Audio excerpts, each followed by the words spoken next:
Here we go. Here we go. Worst part of the game right here.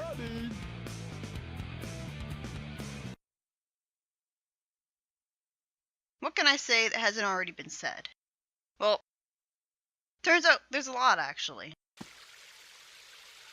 Because it's not just the fact that his gameplay style's in the game that makes me hate him. It's the way it is that just pisses me off. But you'll see how that is when you get to his actual levels.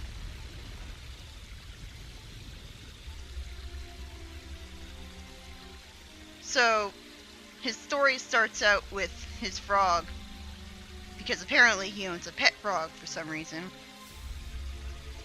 He approaches Chaos, and it's explained that Chaos possesses him. And we never do understand why Chaos decided to possess a mere frog in the first place. I guess that was Chaos's tail. But why did Chaos's tail separate from Chaos to begin with? It's just a stupid half-assed plot point that's there only to shove him into the story and make him relevant. And the most insulting thing of all is that Big the Cat's story is actually more relevant than Sonic's. Sonic could have just stayed home and everything would have been fine, but instead Sonic had to get Chaos Emeralds and then Eggman got them from him. Like, Sonic didn't have to go to any of his levels. So it's the fact that this character is more relevant than Sonic is insulting. Big the Cat is basically a dumb oaf. And he has the potential to be a funny character, but he doesn't really say anything outright stupid in this game most of the time.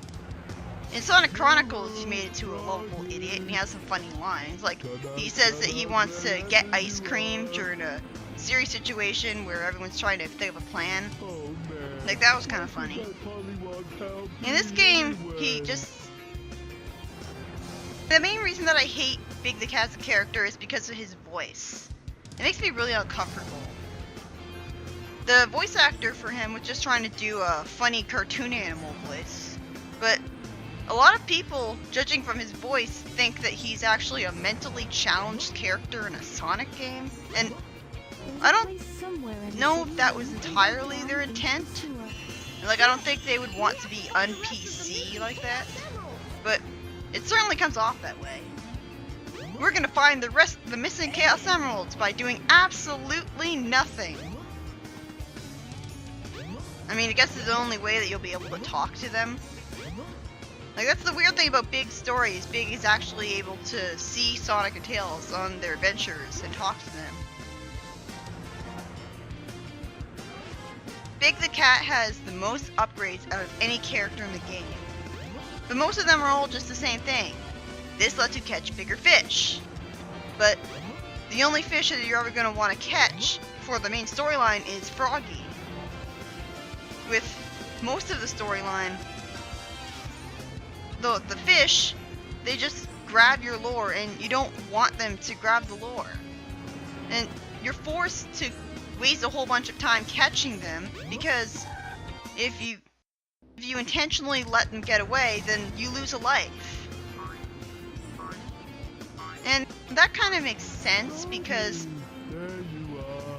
he needs to catch Froggy in order to eventually get him to Chaos 6. So he wouldn't be able to fulfill his role in the plot if his lure broke because a fish got away. So I guess they have to make him lose a life to reset the events so that he can fulfill his plot just fine. This place isn't very fun at all to go through as Big. Because Big the Cat is very slow, and he's so slow that you'll be constantly jumping in a vain attempt to go faster. I think I missed an upgrade here, maybe? I mean, whatever, I don't really care.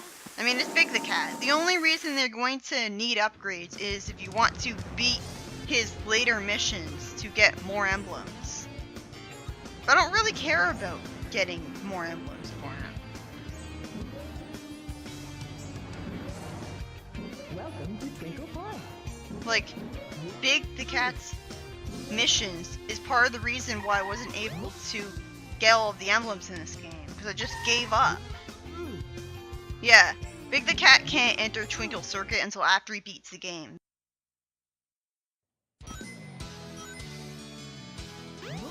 Here we go. When I first played this game, I rushed through the storyline because I didn't want to spend more time talking to NPCs than I could. I just wanted to get done and over with because I was humiliated just playing as this guy.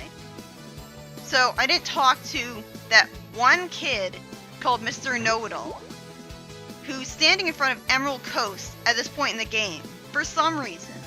Even though that's not the place we're going to go, because Emerald Coast is not the first level for Big. So I looked everywhere for Tikal to tell me how to fish in the first place, but she wasn't there, and I had to figure all of this out on my own.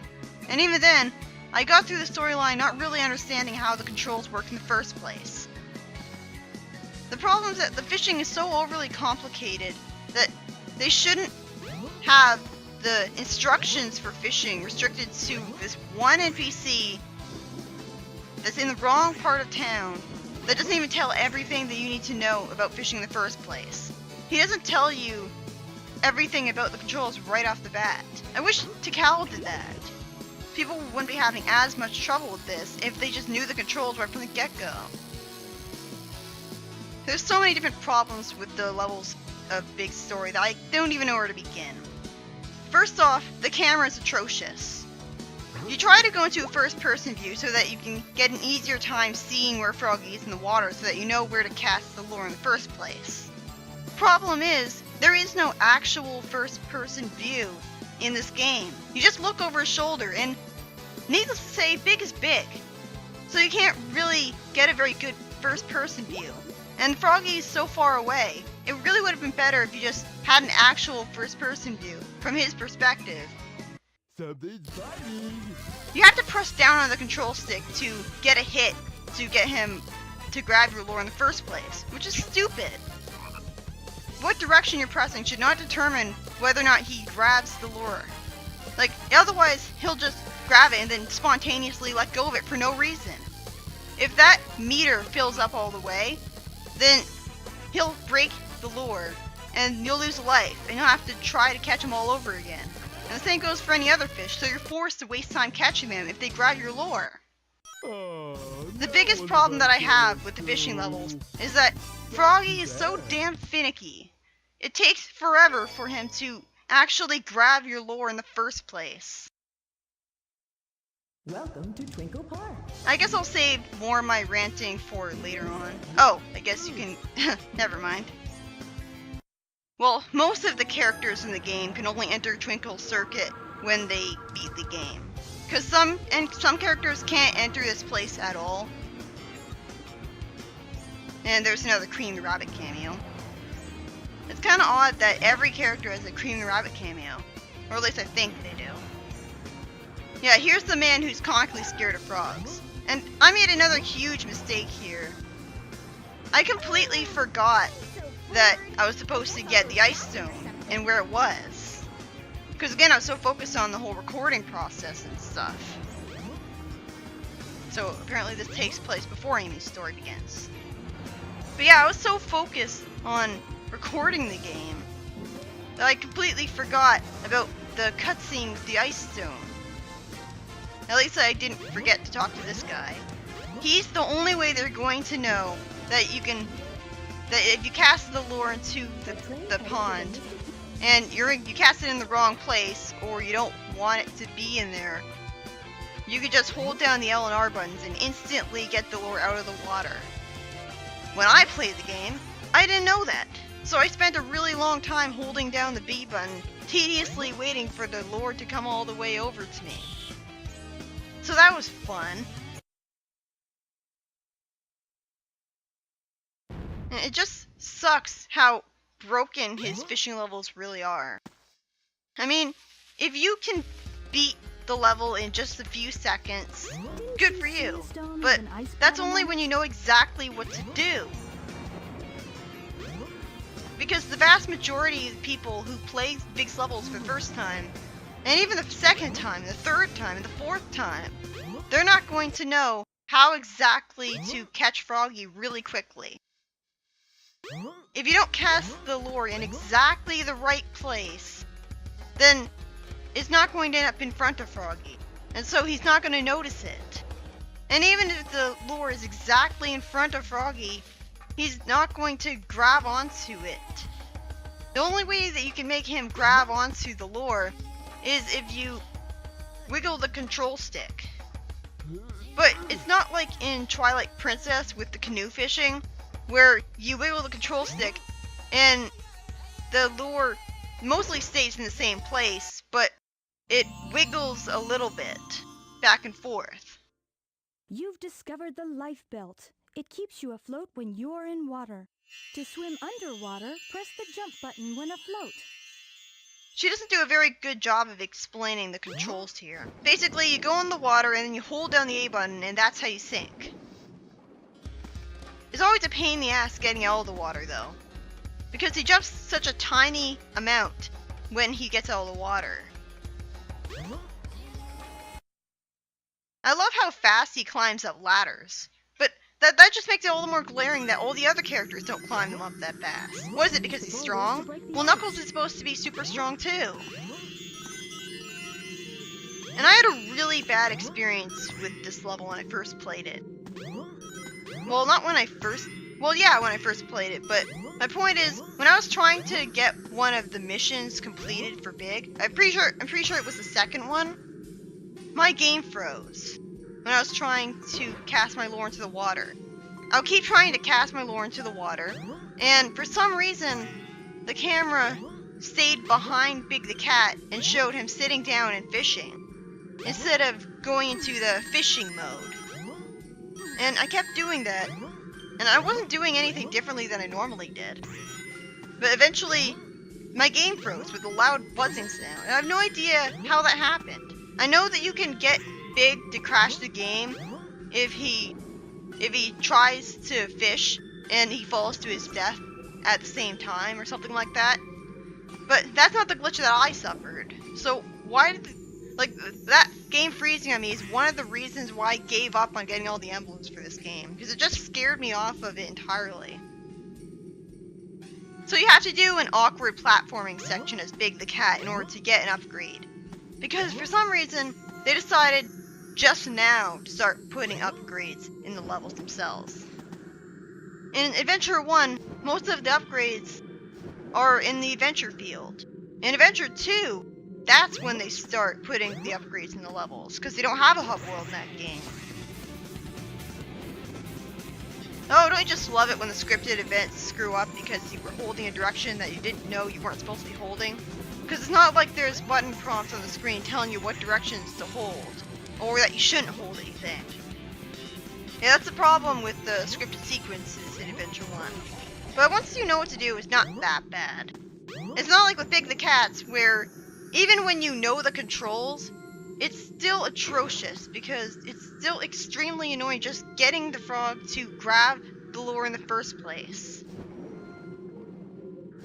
That was totally worth it, not.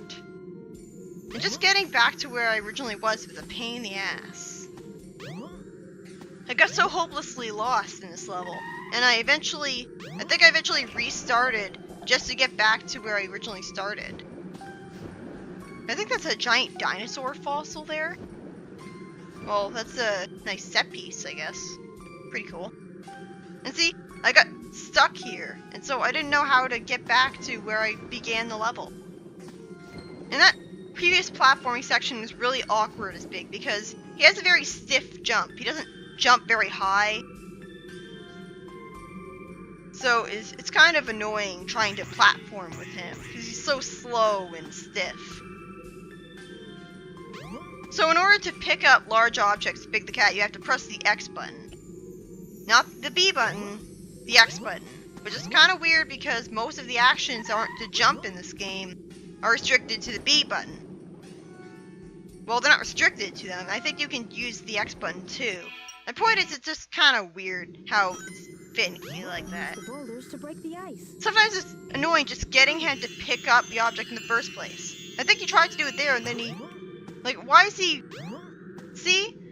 The game sucks at figuring out whether you want to pick something up or not. I don't know why he pushed the boulder instead of just picking it up. And for some arbitrary reason, you're only allowed to break a tiny hole in the ice and not all of the ice. That would have really sucked, because I kind of would have liked to be able to break all of the ice. Now this sounds easy because there's only one hole in the ice that you're restricted to, and the froggy is not going to go to a part of the pond where you can't get to him. The problem is that it's extremely easy for the fish to grab your lure when you don't want to, and start pulling at it. And then you're forced to waste a whole bunch of time catching the fish, or willingly lose a life. When you use the control stick, even if you so much as tap it in any direction, it flies away a billion yards away from where it first started, in the opposite direction that you pressed the control stick in the first place. It is the definition of atrocious controls. Like, why would I want that? There was originally going to be a jingle for losing a fish, but it was dummied out for some reason. Honestly, I don't know why that is. I mean, did they really think it was that? It just doesn't make any sense to me. I don't know. But, yeah. It's not just because it's fishing in a Sonic game that makes me hate it. I don't mind fishing in video games if it's done well. I loved fishing in Harvest Moon Magical Melody because it was pretty simple. The fish was in the river, and you could see the fish in the river. It was a top-down game, so it wasn't like you were trying to see fish that were very far away from you. You could always see them because they had those shadows in the water. And they would just grab the lure, and you could wait for as long as you wanted, and just hold the B button, and then you were guaranteed to catch it. It was simple and fun and easy. And in Twilight Princess, they did the fishing perfectly. You just cast the lure into the water, and then you use the camera stick in one direction to bring the fish up to you when the lure started sinking. It was simple and intuitive. In Big the Cat's fishing levels, it's so overly complicated and the controls are so unintuitive. I guess I've been spoiled by later games, because I'm talking about fishing in games that were released years after this. This game was released in 1998. Twilight Princess was released how long after that? But still, these controls are so stupid. It is not the fact that it's fishing in a Sonic game that sucks. Although it is pretty damn blasphemous that it's mandatory to beat the game. Like, the whole reason they put Big the Cat's levels in the first place was because they were doing a misguided attempt to introduce a slow-paced gameplay style to shake things up in a mostly fast-paced game. Forgetting the fact that, you know, it's a Sonic game, and people who are fans of slow-paced games are not going to buy a Sonic game, even if it does have a slow-paced gameplay style in it. But my point is, fishing has been done better in every other game that I've played with fishing in it. So it's really hard for me to forgive the way that this game handled it. It's not the fact that it's fishing in a Sonic game that makes me hate it. It's not just the fact that I hate Big the character that makes me hate it. It's the way that the camera is completely atrocious and doesn't let you see where Froggy is. It's the fact that you move the lure really far away with a simple tap of the control stick while you're trying to attract fish with it, but you move really far away from the fish just from a simple wiggle of the control stick. And it's the fact that the controls are overly complicated, and the whole red bar mechanic is overly complicated, and it's completely unintuitive, and if you don't talk to this one NPC in the wrong part of town at the beginning of the game, you're not going to know how to do it. So you can spend a really long time in these levels if you don't know what to do. And I knew what to do, and I still took a long time. So I'm not going to be cutting any of this out, because you need to know exactly how tedious this is. This is the only part of Sonic Adventure that I consider to be genuinely horrible. Most of it is fantastic. So I'll see you in the next part.